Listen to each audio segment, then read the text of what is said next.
Trump's new press secretary shuts down these LGBTQ activists with this one brutal speech. You guys gotta check this out. But because I do want to get to these meetings and I will see you all at the EO signing later this afternoon, I would just say that you brought to mind California and North Carolina, who continue to be on our hearts, and the president and this administration are committed to ensuring that these individuals get the funding that they need. And I would just say a strong message to Democrats who are out there pretending to be outraged about the long list of crap that this administration is cutting, federal waste and funding, like $2 million for sex changes in Guatemala, $6 million to fund tourism in Egypt, $20 million on a new Sesame Street show in Iraq, $4.5 million to combat disinformation in Kazakhstan. I could go on, and I'm happy to provide this list to every single one of you. Democrats are outraged that the American people want to be, they want their taxpayers going to good uses, not stuff like this. But then they're very quiet about the fact that there are still North Carolinians and people in California who have lost everything, and in the last 4 years, this federal government did nothing to help them.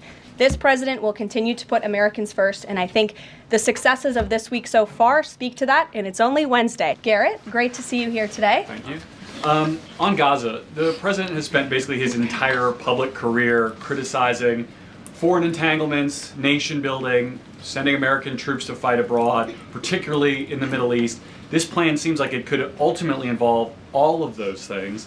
Can you explain this reversal and how building and owning Gaza squares with America First foreign policy? I would reject the premise of your question that this forces the United States to be entangled in conflicts abroad. The president has not committed to putting boots on the ground in Gaza. He has also said that the United States is not going to pay for the rebuilding of Gaza.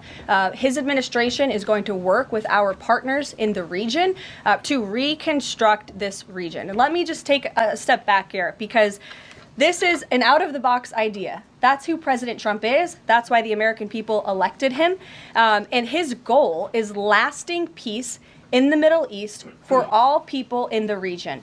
And as I said in my opening remarks, we've had the same people pushing the same solutions to this problem for decades. And it's been made very clear to the president that the United States needs to be involved in this rebuilding effort to ensure stability in the region for all people. But that does not mean boots on the ground in Gaza. It does not mean American taxpayers will be funding this effort. It means Donald Trump, who is the best deal maker on the planet, is going to strike a deal with our partners in the region. Because he did not rule out American troops in Gaza last night. Are you doing that now? I am saying that the president has not committed to that just yet. He has not made that commitment, and you know that. And on the foreign partners, the Jordanians, the Egyptians, the Saudis have already panned this plan.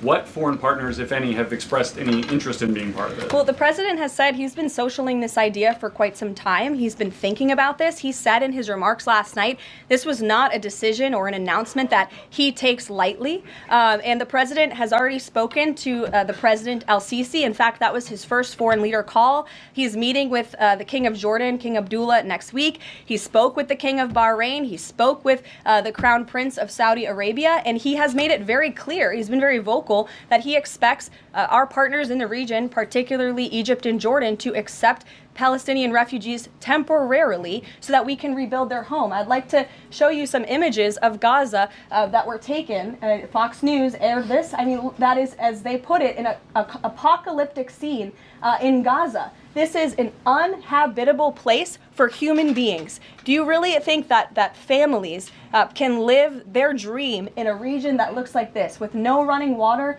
no electricity? And the special envoy to the president, Steve Witkoff, recently traveled to Gaza, as you all know. And he came back with images that he showed the president of the dire situation here. And the president made this decision with a humanitarian heart for all people in the region. Peter. Thank you, Caroline. Are any officials here preparing to fight Democratic lawmakers in the streets? Absolutely not. So and thanks for the question. Some elected Democrats are so steamed about Doge. Congresswoman LaMonica McIver says we are at war.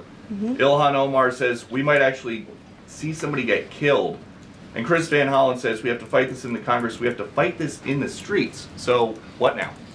And may I just point out, If you heard that type of violent, enticing rhetoric from our side of the aisle, from Republican leaders on Capitol Hill, I think there would be a lot more outrage in this room today. It's unacceptable, the comments that have been made by these Democrat leaders, and frankly, they don't even know what they're talking about. Because President Trump was elected with a mandate from the American people to make this government more efficient.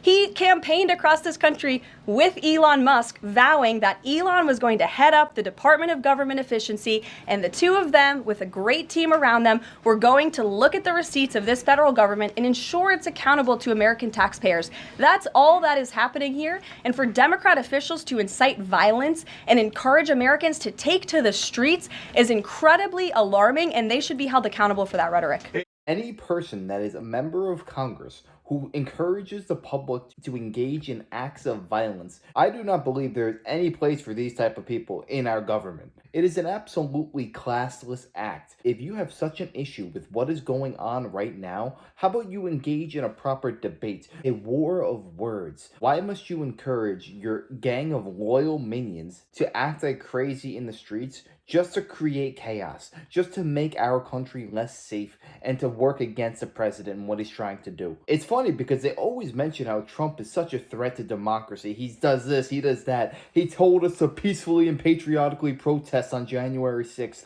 Oh my God, he's such a horrible person. Could you imagine if he said some of the things that these politicians said, like AOC, like Nancy Pelosi, like that Gretchen Whitmer? Could you imagine if Trump said half of what they said?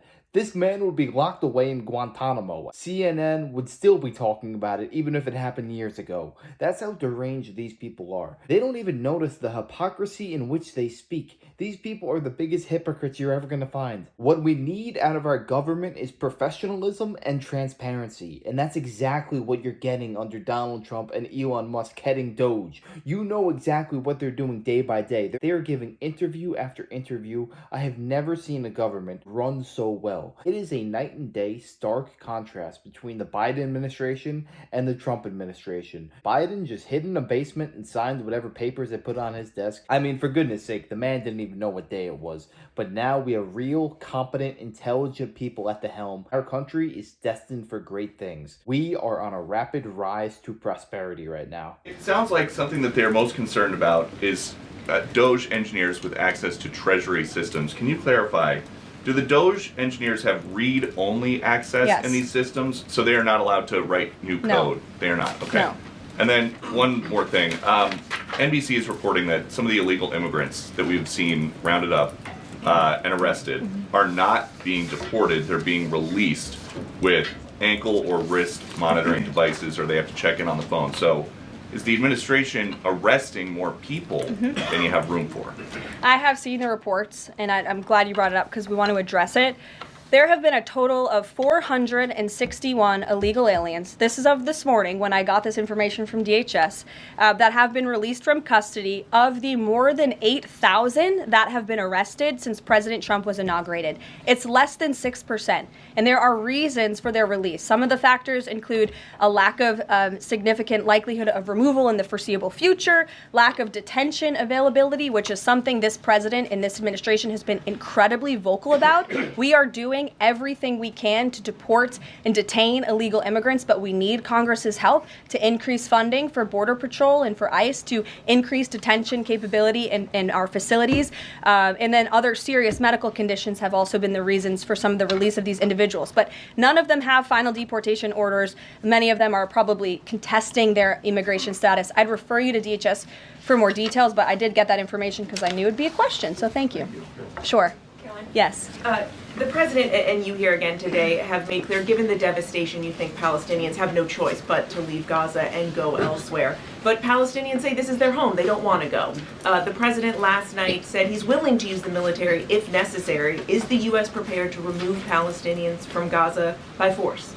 The president is prepared to rebuild Gaza for Palestinians and all people in the region, peace-loving people who want real economic development and opportunity in the region. This is a region that has been controlled by Iranian-backed terrorists, Hamas, who have brutalized not just Israelis but Palestinians too. It is because of Hamas that you see those images on that screen, that Gaza has become a demolition site because Hamas launched that brutal attack on Israel on October the 7th. And so again, I would stress, President Trump wants to ensure that this can be a place where all people can live in peace. He is a peacemaker in chief. He made that very clear in his first term. And as for how that will be accomplished, the president and his team are talking with our allies in the region to consider next steps. But should the American people be prepared to see U.S. military on the ground fighting a ground war against Hamas? Again, the president has not committed to U.S. troops in the region. But it is an option. I have said that the president has not committed to that yet. Sure. If I could just follow up on that, though, why not rule out the idea of committing U.S. troops? This has been a long-standing argument that the president has made really over the last decade or so, talking about endless wars and not something the U.S. wants. Why not rule out? Because I think the president is very good when he's making deals and negotiating not to rule out anything because he wants to preserve that leverage in negotiations. And so I think that's what he's doing here. If I Mary. can follow up on that, though, he also said that everyone loves this plan. He said that in the Oval Office this morning. True. In fact, the Deputy Prime Minister of Jordan called it a declaration of war on the Arab people. So how does he square the fact that even some Republicans on the Hill are objecting to this or questioning this? How does he square the fact saying everyone loves this plan? Well, King Abdullah of Jordan will be here next week, so I can provide you more context on the conversations he will have directly with the President of the United States after that meeting. And I would just point out that there's been a lot of leaders and officials all around the world who have doubted, I suppose, the deal-making ability of President Trump. You heard the Panama leader saying that he would not agree to some of the concessions that he has now made because of Secretary Rubio's visit. You had the Colombian president saying he wouldn't accept flights of Colombian illegal nationals who have entered into our country illegally, and those flights are underway. So actions speak louder than words. Dasha. Caroline, you said the president has been working on this idea for a while behind the scenes now. Is there a written plan based on the president's proposal for Gaza? And if so, when was it drafted and who had a hand in that? The plan was written in the president's remarks last night as he revealed it to the world and to the American people, and his team are continuing to be engaged on this effort. I saw the National Security Advisor this morning. He has a very busy day of calls, and they will, again, continue to engage with our partners. That includes Steve Witkoff as well. Mary. Two questions for you on the news of the day. So how is today's executive order going to impact the 2028 Summer Olympics in Los Angeles? For example, would a man who thinks that he's a transgender woman be allowed to compete as a female on U.S. soil? It's a very good question, and the president has actually mentioned this, that he does expect the Olympic Committee and the NCAA to no longer allow men to compete in women's sports. And I think the president, with the signing of his pen, starts a very public pressure campaign on these organizations to do the right thing for women and for girls across the country. Again, this is an incredibly popular position. There have been many notable female athletes who have had the courage to speak out against some very powerful institutions in this country. They deserve to have a voice and a say. The president is bringing their voice to the highest level at the White House this afternoon, and he expects these organizations to comply with this federal executive order that he'll be signing today. Thank you. And one more. On media coverage of this executive order and the topic in general, what's the White House's view of framing that calls men transgender females or similar rhetoric coming from organizations like the ACLU and GLAAD? Well, it's been very clear. The policy of this administration is that there are only two sexes, male and female. Pretty simple. Brian Glenn. Yes. USAID has gotten a lot of attention the last couple of days with some of these bizarre things that we've been, taxpayers have been funding. Now it looks like there are a couple media outlets that have been dragged into this conversation as far as USAID funding as well. Does the president have any comment on that? So upon coming out here to the briefing room, I was made aware of the funding from USAID to media outlets, including Politico, who I know has a seat in this room. And I can confirm that the more than 8 million taxpayer dollars that have gone to essentially subsidizing subscriptions to Politico on the American taxpayers' dime will no longer be happening. The DOJ team is working on canceling those payments now. Again, this is a whole of government effort to ensure that we are going line by line when it comes to the federal government's books. And this president and his team are making decisions across the board on, do these receipts serve the interests of the American people? Is this a good use of the American taxpayers' money? If it is not, that funding will no longer be sent abroad, and American taxpayers will see significant savings because of that effort. Thank you. I'd like to give some love to the back row. I've heard that unfortunately they haven't been called on in years past. So Reagan, why don't you go ahead? Thanks, Caroline. The WHC announced that comedian Amber Ruffin, who has called the president a toddler with his pants pulled down, will be the entertainment for this year's Correspondents' Dinner. Does the White House have a reaction to this choice, and will the president be attending the dinner this year? It's certainly an interesting choice. I have the president's invitation on my desk. I have the invitation for myself on my desk as well. Haven't talked to the president about it. When he makes his decision, I will let you all know. But definitely an interesting choice of the comedian. I'll talk to the boss about it and see what we decide. Sure, go ahead. Yes, yes. On the executive order set to be signed today, you said that this will be enforced. Can you spell out for schools and the public how exactly the administration plans to enforce this, even at the local levels? And on top of that, there are human rights groups who say that this could expose kids to discrimination. What is your response to that? I think kids have already been exposed to discrimination, especially young women and girls who have been forced to shower in locker rooms with biological men, who have been forced to compete on playing fields with biological men, which is incredibly unfair and unsafe, and again, an incredibly unpopular policy with the American people. As for the actions that this executive order takes, I already laid those out at the beginning of the briefing. I'm happy to give you a copy of this fact sheet so you can let your audiences across the country know. What's your message to schools who don't comply with this? They should, because it's going to be federal law in about an hour and a half.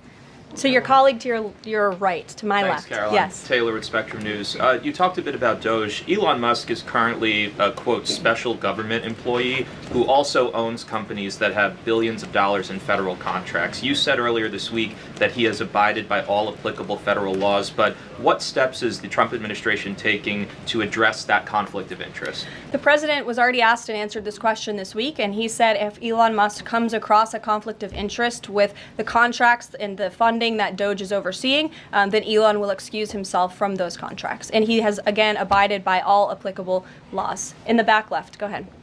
Trade advisor Peter Navarro, when asked about the External Revenue Service today, said, quote, we're going to collect a lot of tariff revenues and we're going to get tax cuts out of it. Is it the official position of the White House that tariffs will lower taxes for Americans? The president has always been clear that he believes tariffs are a tax on foreign nations, and he's committed to cutting taxes for the American people here at home. He also believes tariffs are a great revenue raiser for this country, and that's exactly why he has committed to the creation of the External Revenue Service, which I think is a phenomenal idea.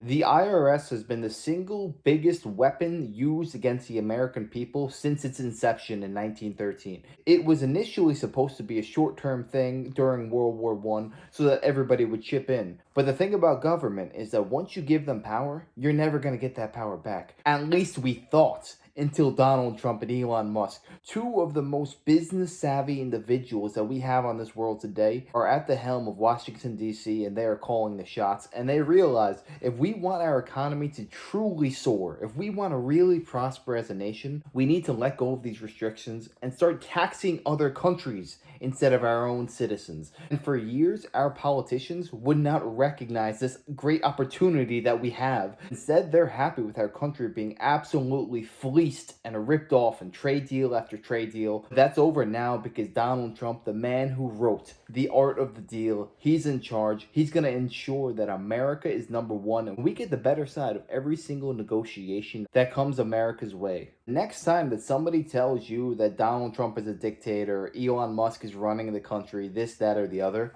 all that you have to reply with is they don't need to do this. They're actively losing money. The opportunity cost of working in Washington, D.C. is costing these men billions of dollars. They're only doing this because they love America so much. This country has given both of these men great opportunities, great wealth, and they feel obligated to protect this great country. Because if America falls, the entire world will fall to globalism. That's why these two men are so hell-bent on ensuring America is prosperous. Your tax dollars are actually going to work for you for a change. And not fund some LGBTQ lessons in Sudan. We would have never known about this corruption had it not been for these two men. So we really need to thank them. And also we need to be thankful for this press secretary right here. Because she is aces. She is on the money. But yeah, let me know your thoughts on this down below. Who is your favorite press secretary that you have seen so far? Let me know. I'd love to know your opinions. And if you enjoyed, make sure to smash that like, comment, subscribe, and wish you guys nothing but the best. Till next time.